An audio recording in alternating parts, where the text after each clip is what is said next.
এই যে বন্ধুরা, এই দেখুন, এই যে বন্ধুরা একটু আলো কম হচ্ছিল, এই দেখুন, এই যে ট্যাংরা মাছটাকে ভাজছি। আমাদের পুকুরের ট্যাংরা মাছ দেখতে পাচ্ছেন, ছোট ছোট ট্যাংরা মাছের করবো টক।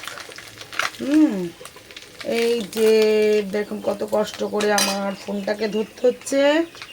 এরপরে এতে দেব সর্ষে ফোড়ন,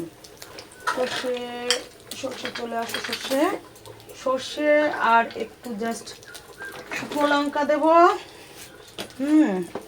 এই কড়াইতে আপনারা দেখতে থাকুন, সর্ষে আর শুকনো লঙ্কা।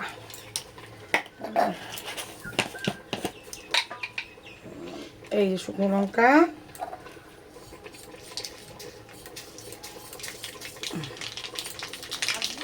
এই যে সর্ষে দিলাম তেলের মধ্যে, সর্ষে আর শুকনো লঙ্কা। এটা হবে ট্যাংরা মাছের টক, বুঝলেন বন্ধুরা?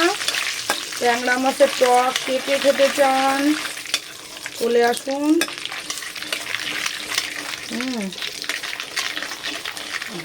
সর্ষেটা একটু তেলে দিয়ে একটু ভাজা ভাজা হলে জ্বলে দিতে হবে, তাহলে সর্ষের সেন্টটা ভালো বেরোবে।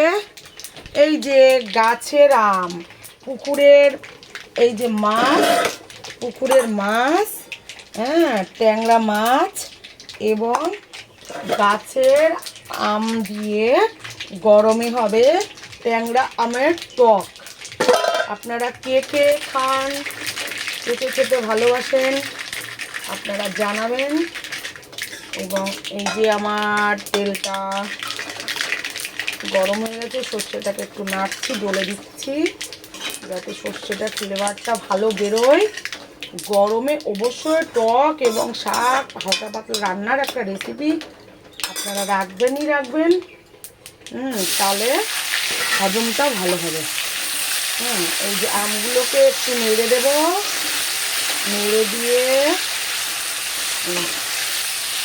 আপনাদের কার কার বাড়িতে আম আছে এবং পুকুর আছে, এই লবণ দিলাম। এই যে লবণ আর এই যে দিচ্ছি হলুদ, এই যে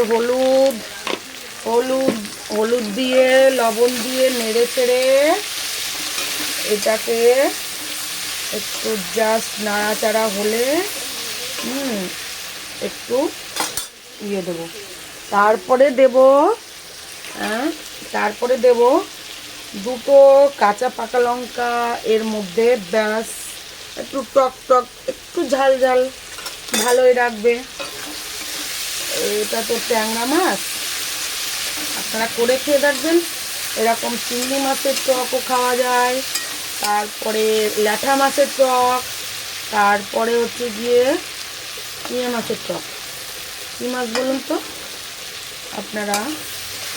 ওই পুঁটি মাছের টক, মৌরলা মাছের টক, সর্ব মাছেরই টক রান্না করা যায়। এই যে তারপরে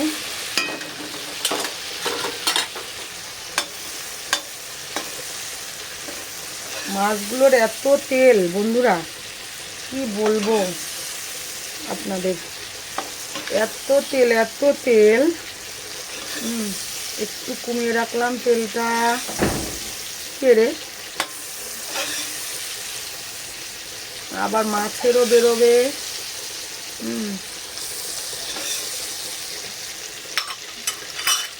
পুকুরের এই যে একটু নাড়লাম, নেড়ে একটু কালার চেঞ্জ হলে এতে দিয়ে দেব এই যে সকাল থেকে কত রকম হয়। এরপরে আপনারা পাবেন রেসিপি, তেলে ভাজা পিঠে রেসিপি দেখবেন। এই 10 মিনিট পরেই আপনাদের দেখাবো তেলে ভাজা গোবিন্দভোগ চালের তেলে ভাজা রেসিপি। আপনারা চাইলে আপনারা ইয়েও করতে পারেন, ওই এমনি চাল আতপ চালের গুঁড়ো দিয়েও করতে পারবেন। যাই হোক, আপনারা এটা দেখতে থাকুন। এই যে দুপুরের ভাত এবং এই যে টক, আম আর ট্যাংরা মাছের টক। এই যে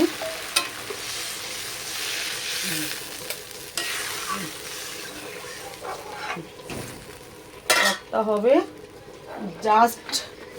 জাস্ট ফর এই ইয়ে দেবো, একটু চিনি দেবো, চিনি বাবা, এই যে চিনি, হালকা একটু জাস্ট অল্প চিনি একটু। আপনারা বাড়িতে রান্না করে খেয়ে দেখবেন আপনাদের কেমন লাগবে। এবং ভাতের ব্যাপারটাও বলছি, জল ফুটলে চাল দিই, সবসময় ভালো জলে রান্নাটা করবেন।